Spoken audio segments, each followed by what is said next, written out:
This figure could be seen for days, then weeks, after report upon report, sighting after sighting.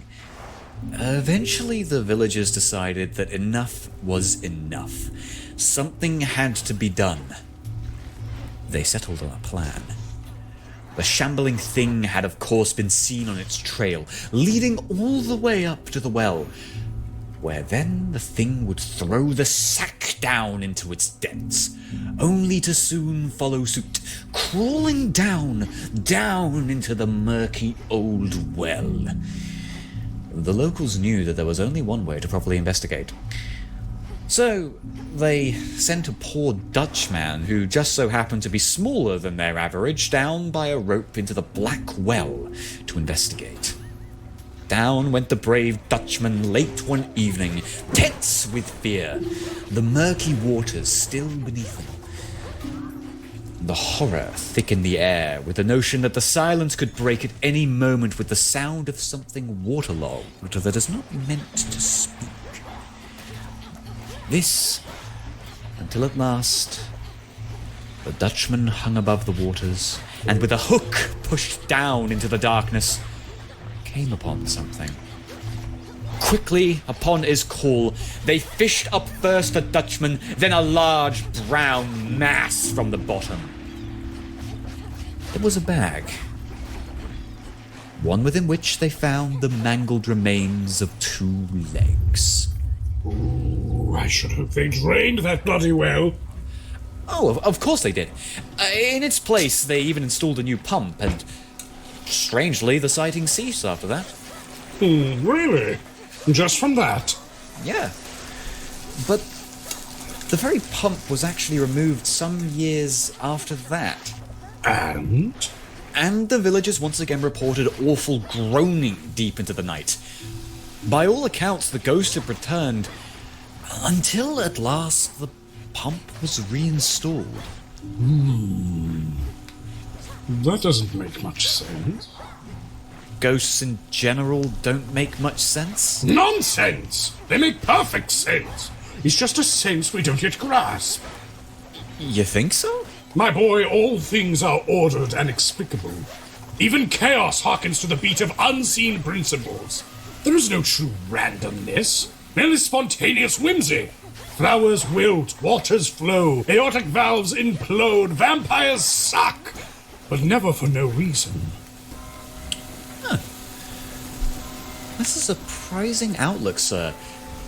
I always thought you looked at the supernatural world with more, well, wonder, I guess? Boy, I ought to smack you, but I love you, so instead I flip. Oh god, you cracked my glasses. Order and wonder go hand in hand. Whether decoding chaos or indulging in its whimsy, the world around us is a ceaseless den of darkness and delight. Just as there is joy in understanding a facet of it, there is equal joy in knowing there is more to discover. The quest goes ever on, Sancho, and whether windmill or giant, my lance strikes forward. Of course, Di Quixote. Ha ha! Now then, this torso. He seems like an odd chap. Let's evaluate his authenticity. Oh? Most spirits tend to be tied to objects, ones that linger from their past lives. I believe the common vernacular is fetters. Well, perhaps the well itself was a fetter. Perhaps. You see, to destroy a fetter often destabilizes a ghost, turns them hostile. Like Marcus and his silly game station. He was really torn up after you crushed it with a hammer. It defied my will and was summarily punished. Next time, Marcus should share a fairer interest with me. Look, Mario Party is unfair for everyone. It should be the least unfair for me! It can be if you play Peach. Everyone cheated but Big D. Next time, Big D cheat. Casual. Yeah, something more casual, like diplomacy or the game of Ur. In either case, it's why so many ghosts act cagey when you traipse into their homes. You're essentially defiling their remaining memories of mortal life. It's typically unwise to disturb them, and even worse when those places are destroyed. I see. And since the well is gone now? Yes, you'd expect sightings to soar. However, it is also thought geists can find some form of peace through these fetters. Perhaps our sailor friend was a native of the village. He may have yearned for clean water in his dying moments at sea, or as a youth in Happisburg, or some such. Happisburg, Hatesburg, whatever your evil devil village is called.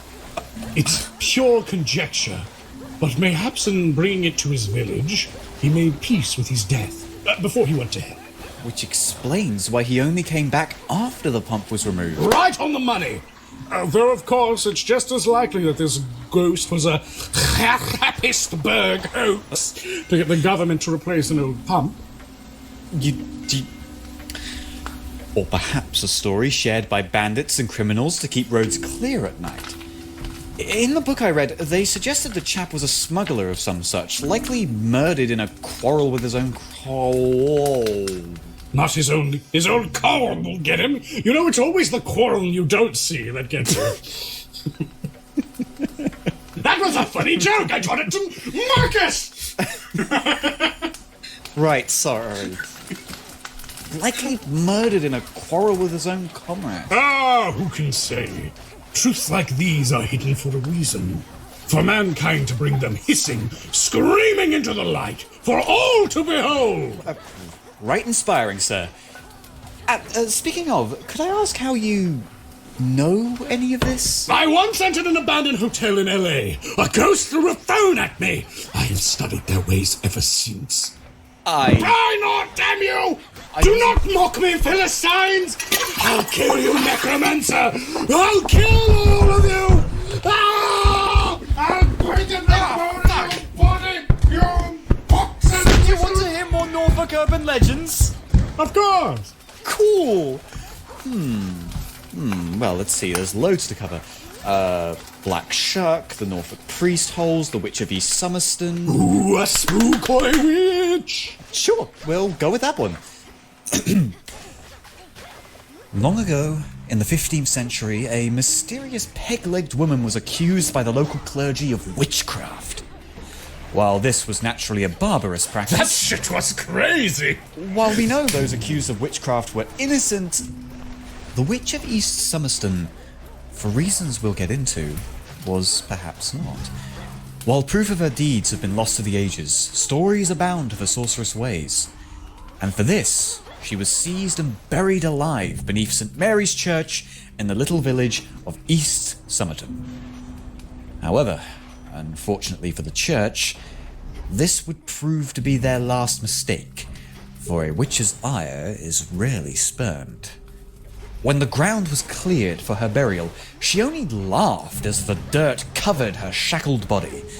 Laughed and laughed as she was entombed within the soil, but she could be heard no more. The priests and congregated hunters celebrated their victory, until her peg leg was seen, jutting out of the ground. First a mere shaft of wood, then a sprouting log, and then a great and mighty oak tree, which shattered the church and turned it to ruins. The husk of her victory can still be seen today, and it's still thought, should you be foolish enough, that you might wake her yet with the utterance of her true name. Got him! Excuse She got him! I suppose she did. Ah, classic! You gonna expand on that? Nope, also I think the story is fake. Well, sir, I've taken you for many things, but never a skeptic. Come on, it doesn't make any sense! I mean, why would the Christians bury this woman in the middle of their church? What, do they just dig up the floors in the middle of Mass, slap her in? The story might not be entirely literal. They could have just buried her in the lower levels. I mean, the oak is there, that's a fact at least. I still disagree. Why? Mainly because it contradicts me. At least you're honest. Though I will say, your fake story does have all the markings of a witch's dastardly death hex. Assuming it isn't fake, of course. Of course. I admit I don't know much about death hexes or witches and the like. I explain. Wizards and stuff, yeah? Yeah. They can die if you shoot them. cool. This is always a bad idea! Please watch out! Alert, alert, alert, alert! Point taken! The reason for this is the death curse. It's this thing where... They curse you in death? Correct. Usually to death. It doesn't happen every time you smite a witch or wizard, but often enough that it's very dangerous to attempt.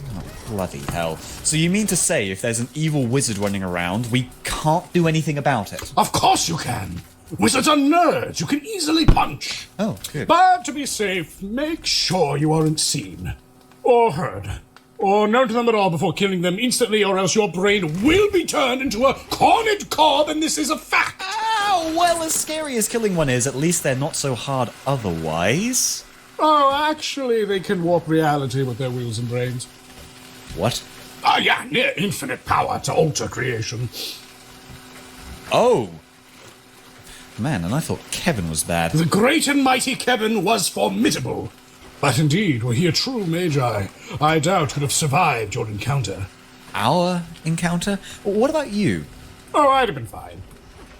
I admire your optimism, but I remember you barely, surviving Kevin. Yeah, I think your brain might be wrong. How would it be any different if Kevin were more powerful? Really, son-in-law? Do you honestly think your old man would dive headlong into the cave without a few tricks up his sleeve? Do you want the honest answer? No! Now be a good boy and add more garlic powder. Sure thing, Sir D. More! Sure thing. So more! Sure thing, Sir D. Now tell me something else! What? Tell me about something else. Well, there's always our most classic tale. The mysterious red-eyed dog of East Anglia, Black Shuck. Ooh, you have my incredibly variable attention. Black Shuck is a mysterious creature. Tales of its appearances date back to at least the 1500s, but probably stretch even further. Stories of a pitch-black hound with dreadful red eyes whose glow portends calamity and misery. A little similar to a banshee, then, eh? I suppose so, but banshees are more direct. The howl of a banshee is meant to reflect an imminent demise and is thought to be a spirit of the dead or some kind of fae or something. Shuck is different. For instance, in 1577, Shuck was said to have appeared before a large congregation at the Holy Trinity Church.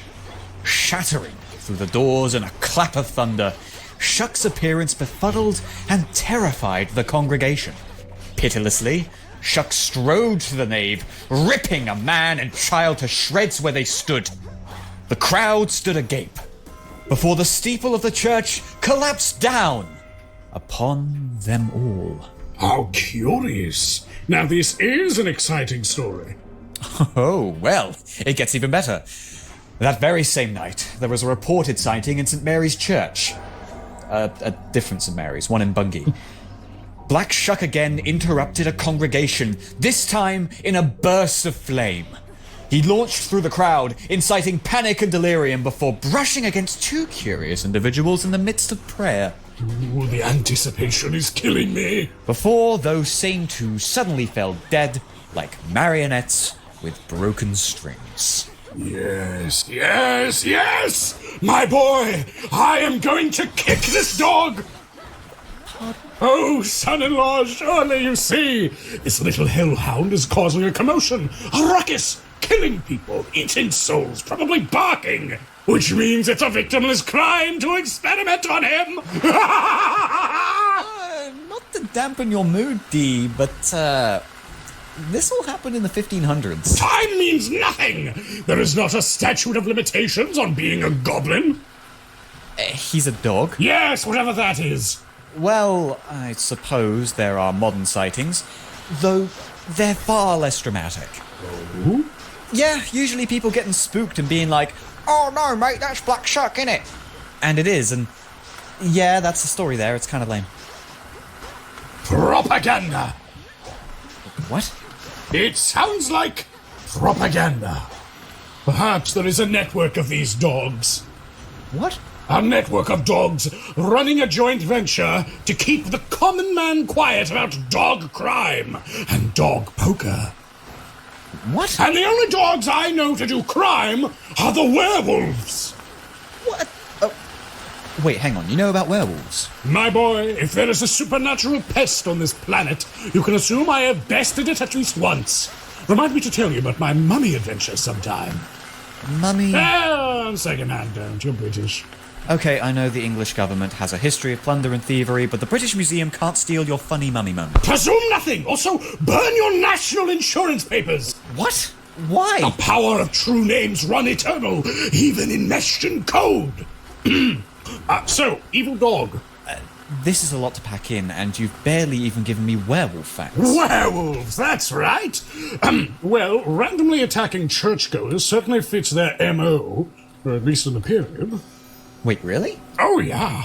For much of their history, werewolves have been insane neo-pagan theocrat berserkers. You say much of their history. What about now? These days, they're more like insane neo-pagan theocrat berserkers. Ah, natch. But some of them go on the computer. And in my experience, those ones are typically far better adjusted. Which is ironic, considering the computer is the devil. Huh. Who'd have thunk it? I'd have thunk it. But then that's cheating, because I already knew. But there are things that line up and don't line up about Black Shuck as a werewolf. Do tell. For one, the more recent sightings tend to be rather uneventful, correct? Mostly. A lot of people just seeing him, maybe something unlucky happens afterwards. Links to disappearances from time to time, but nothing so dramatic as murders in the middle of mass. It could be that this werewolf, or possibly werewolves, has simply learned how to better cover their tracks. In the 1500s, outright attacks on religious, scientific, and mystic organizations were more common. It's common. These days, you need to keep a low profile to survive. But there's also the matter of modern sightings. Their banality aligns with a werewolf phenomenon known as the delirium. Charming name. And despite how boring these modern sightings are, an apt one, this delirium is a side effect of the shape-shifting process. Essentially, when a werewolf enters their mighty war form, human beings tend to panic. Well, I suppose I might panic too if a giant monster jumped out at me. And we'll work together to break this bad habit, son-in-law. But that's not what I meant. I mean, a supernatural panic. Supposedly there's some resonance in the psyche of mankind with werewolves. This primordial hunter, blah, blah, blah. That's true anyway. Well, but nevertheless, when a mortal witnesses a werewolf's war form, they tend to go briefly mad. mad how exactly? Well, they might run away, or freeze up, or attack with insane vigor. Often their reaction depends on the strength of one's will. So the average person flees? And usually with no recollection of events. Worse still, it's almost impossible for normal humans to avoid, even in part. One must be either extremely strong-willed or supernatural themselves to avoid delirium completely. Have you ever suffered the delirium, sir? Oh, no, I'm built different. But those without these bulging brain muscles are in for a world of hurt. I train you and the others for precisely this reason. Discipline, determination. Oh my God, I'm losing my chance for a 3D alliteration. Oh God, help me, destrucity. That's the word. Last word's a bit of a stretch, mate. Ah! Ow! These are the things I instill within you with my relentless chicanery. Is that why you ruined Marcus's 12th birthday by dressing as the Goblin? Abso-fucking-lutely. Okay, that was really traumatic to him. In RS, he exclusively levels his combat stats killing goblins. Then the student has become the master. I'm so proud. Anyway, hey, don't fight a werewolf, by the way. Yeah, I heard they're tough. But with how well we did in the tunnels against those vampires, I'm confident that... No. What? You aren't ready to fight a werewolf, son-in-law. Not yet. The fledglings we fought were fearsome, yes, but a werewolf... Listen well. Werewolves are killing machines. They are supernatural soldiers fighting a war we barely understand. Do not fight them. I'll take your warning to heart, sir. But what if we're forced to? Their weakness is silver, due to their combat with the moon. Silver bullets, silver knives, use them. Focus on evasion and trickery. When they're at their most dangerous, they're at their most feral. Blind them, distract them. Trust your wits, not your fists. Right. I understand. Good. Because it's omelette time! Shit, I forgot the omelette! It's burning! Fear not! It's just the way I like it. Here we go, and now the sauce. Is it supposed to smell more like egg than eggs do? Yep. Why are you putting it in the blender? Oh, to blend it. Yes, sir. Big D's home-style omelette, a.k.a. sulfuric acid. You're not eating that, right? Silly boy. I would probably die or throw up. No, this is for our illustrious guest, the great and mighty Kevin. Ah, I understand. Wait, there are way easier ways to make acid. I understand nothing. It's the principle of the thing. Besides, Kevin is a vampire. They can't eat food. By mixing the acid with food, it makes it even more unpleasant. Is that gonna kill him? I mean, well, I don't, I don't know. But, ideally, regardless, this is just for torture purposes. Somehow that's even worse. Relax, it's actually very funny and moral.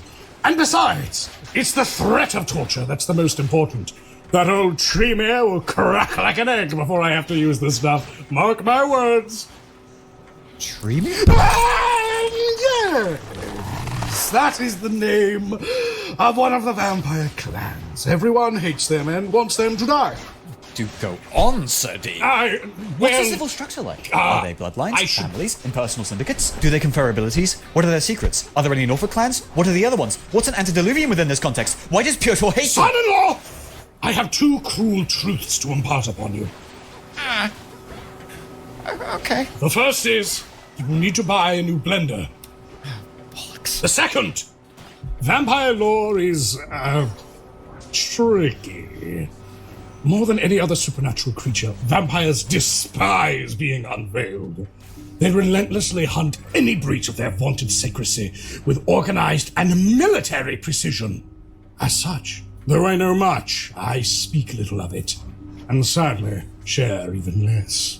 Oh, of course, but surely you can trust your own family. Trust has little to do with it. Say I share all that I know. Indeed, to truly destroy this foe, we must understand it. But if I do so carelessly... Notice how the conversation started. I carelessly said the word Tremere. Yes? If we were in public, in a restaurant, or on the street when I had said that, we would very well have to move. That's a tad extreme. And it is necessary. The masquerade, they call it. To wear the mask of a human. To blend in with us. To convince us their existence is but a fairy tale. Any breach in this masquerade is a threat to their very existence. For even though they are individually more powerful, they fear mankind more than anything else. They are few, and we are many. Should wider society discover their existence, man might well eradicate them. For while an especially mighty vampire could slay 100 mortals, there is a limit to their strength. Few break easily, but all break. And that is not to speak of their most hated enemy, the sun. Its ancient rays scorch even the eldest of their kind to chalked bone. Vampires cannot be rid of their great adversaries, for the sun is beyond their reckoning and humanity vital to their survival. Thus, most work to preserve their masquerade, hiding in the dark, carefully balanced upon webs of intrigue and murder. To further this end, vampires have many agents. Ghouls, they call them. Mortals grown addicted to vampiric blood. These huff men gain a whisper of their master's power in exchange for fanatical servitude. Unlike their masters, though, ghouls need not slumber by day. Their eyes are everywhere, and they watch vigilantly for the slightest breach of undead omerta. This is why we hunters are responsible for the vampire threat. We learn as much of the vampire as we can and spread it safely to ensure these parasites become the forgotten myths they pretend to be. Even this is a treacherous task, for we cannot know which parts of our collected vampiric lore are mistaken assumption, the earnest truth, or malignant propaganda. I see. So rest assured, I will teach you what I know, but slowly. They might not blood hunt you for knowing a word or two, but they certainly will if you know their meaning. And what is a blood hunt? And they'll kill you for knowing what that is too. Which is dumb, because it's kind of just what it sounds like. Every vampire in the region hunting you for your blood. Hard to figure out. Breach not our veil of secrecy. Vampires are so silly. Still, it'd be nice to know what we're dealing with.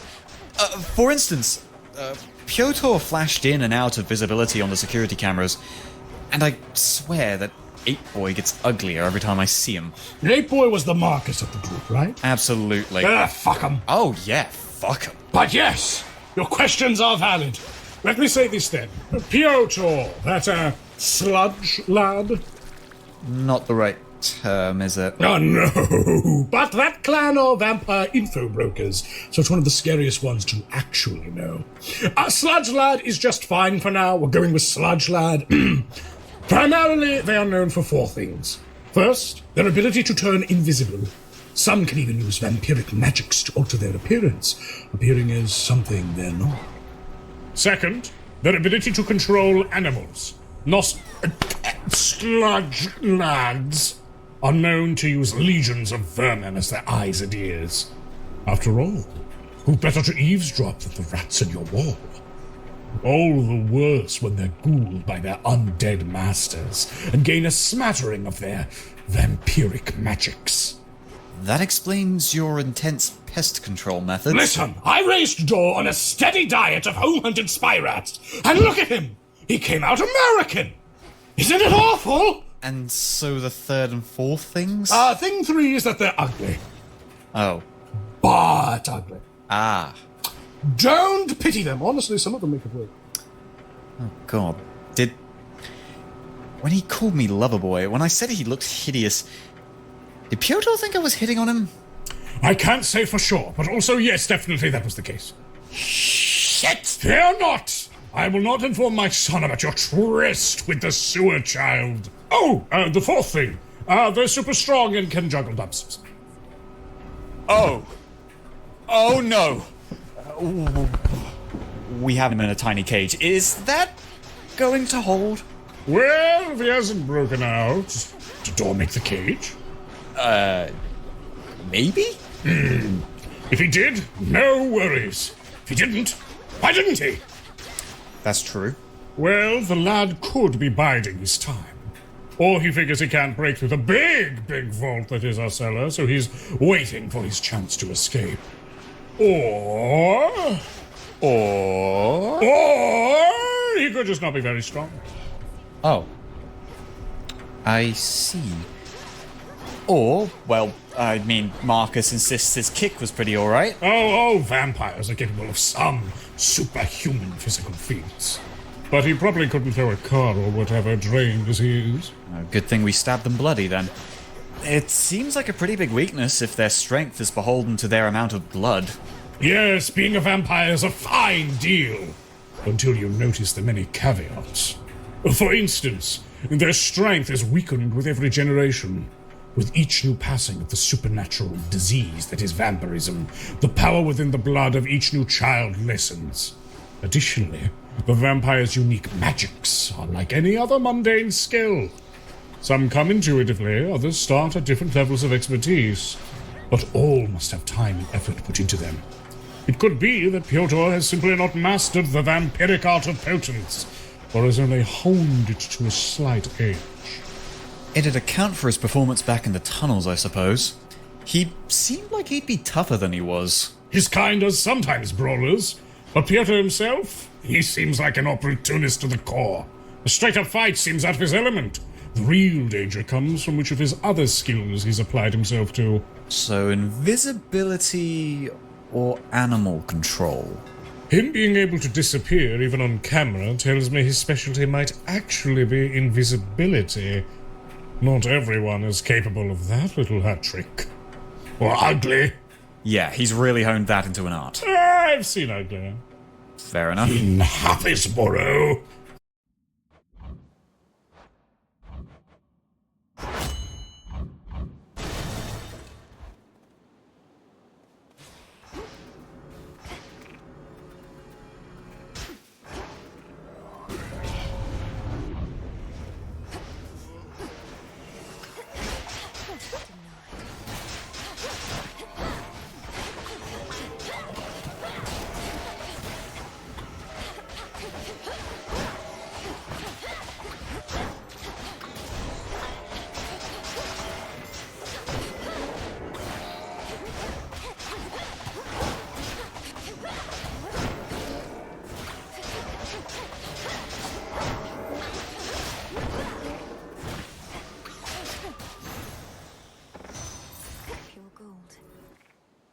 Still prizes to be claimed.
traitor already. The honors, please, Phrenos. See you in the crossroads.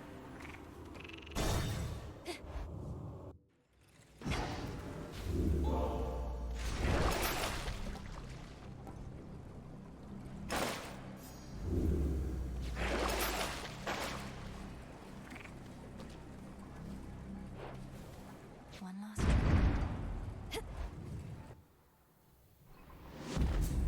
I'm in.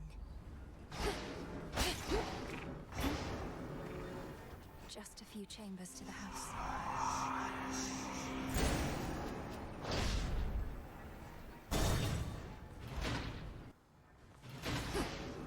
This place was once mine.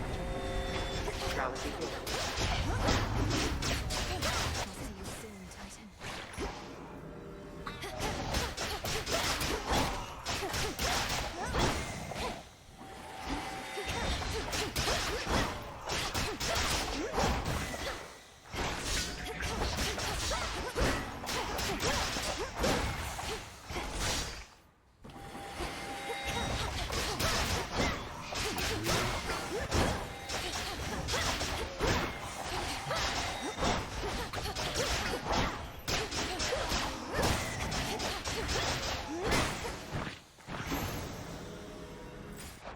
No traitor to the house shall go unpunished.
should be useful.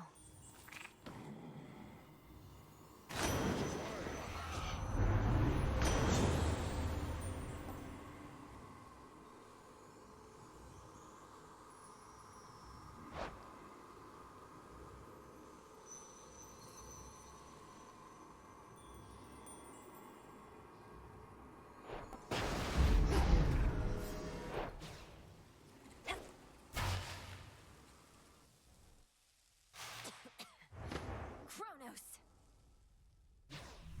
Come all this way again. I spent...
For my father.